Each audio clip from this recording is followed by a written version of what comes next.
Okay, so in this video we're going to look at the Chapter 4 Practice Problem Sheet 1, but on this one we're going to just look at the back side of the page, so numbers 4 and 5. And 4 has this WAXM picture in it. So for this one, what we've got is M is the midpoint of WX. Okay. And I have AM is perpendicular to WX. Now, if just based on M is the midpoint, right away I know that that's going to give me that this side and this side are going to be the same. So just as notes kind of in advance, I'm going to write WM is going to be the same as MX. That's going to lead out of this step. The other one says this line, if I forget about that midpoint now, this AM line is perpendicular to WX, which means that these angles right here are going to both be right angles, so they'll be congruent. So right here I know that, like if I call this angles 1 and 2, I know that angle 1 is going to match up with angle 2 because of the perpendicular lines. So I'm going to keep that in mind too. Okay, so let me leave the 1 and 2 there for our sake. Okay, let's do the proof. So, statements, reasons.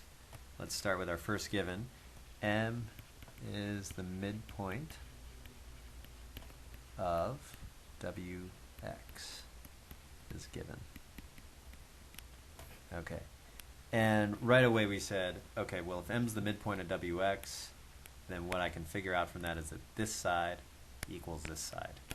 So step 2, WM is the same as MX. And the reason is, well, I had a midpoint, so this is what a midpoint does. It's the definition of a midpoint. It cuts things right down the middle. Okay, well the nice thing about these two steps, they go together, and they also say, well look at this side here in my first triangle is the same as this side here in my other small triangle. So these give me a pair of sides. Okay, let's move on to the next given. AM is perpendicular to WX. Okay, so now I'm doing this one's perpendicular to the bottom. And so what we said before was, well, that forces 1 and 2 to be the same. They're both going to be right angles.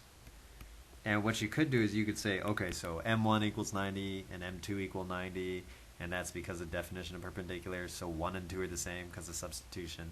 Up here I mentioned a shortcut. Use that. Perpendicular lines give congruent adjacent angles. That's exactly what we have here. These perpendicular lines in our picture give us these congruent adjacent angles. So perpendicular lines lead to congruent adjacent angles. And if you look at your picture, well, that now gives me a pair of angles between the two small triangles that match up. Okay. Now I'm trying to prove the two small triangles are congruent. Oh, whoops, just this. Two small triangles are congruent. And in order to prove the two small triangles are congruent, I've got to aim for one of these things. ASA, AAS, or SAA. Well, I've already got an S and an A. And if you look at the proof, one other thing that definitely matches up between these two triangles is that line right down the middle. AM for one triangle is the same as AM for the other triangle. And that's reflexive. So this gives me another pair of sides that match up. So let me shrink this down now.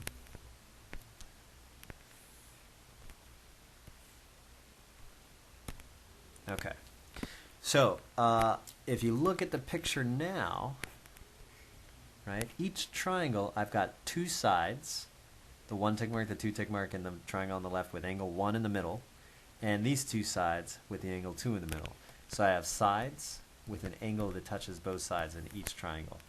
So step 6 here, I can say triangle, like if I call the first one AWM, then the matching letters for that in the other triangle are AXM, and that reason is because of SAS.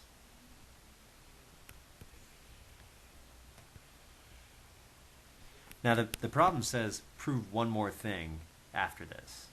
Okay, well, we got some options now, but the one thing that should come after congruent triangles, after you have congruent triangles, you're then allowed to match up the parts of them. So that means match up the corresponding parts of congruent triangles. And when you match up the corresponding parts of congruent triangles, those should be the same. Those should be congruent. So over here, I'm going to pick any two other things that aren't already matched up, like let's go with AW is the same as AX.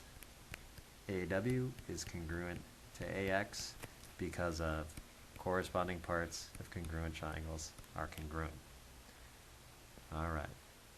Now, alternatives here, you could have also done something like angle W is the same as angle X instead. You know, there are other options too. Anything that you haven't already matched up that goes together. So let's look at number 5. What does CPCTC stand for? Well, here's your answer for that. Right? Corresponding parts of congruent triangles are congruent. What kinds of statements can have CPCTC as a reason? Well, if CPCTC is a reason, then you know you're matching up parts of congruent triangles. Well, the parts of congruent triangles are going to be an angle from one triangle is congruent to an angle from another triangle, or the side of one triangle is congruent to the side of another. And those are the only options you can have. You could never have like one side's parallel to another side, because this says corresponding parts of congruent triangles are congruent. Not parallel, but congruent. So it's got to be angle congruent to angle or side congruent to side. And when can you use CPCTC in a proof? Well, it says corresponding parts of congruent triangles. Right? So you're not allowed to match up parts of congruent triangles unless you already have the congruent triangles. So this CPCTC must come after you've proven two triangles are congruent.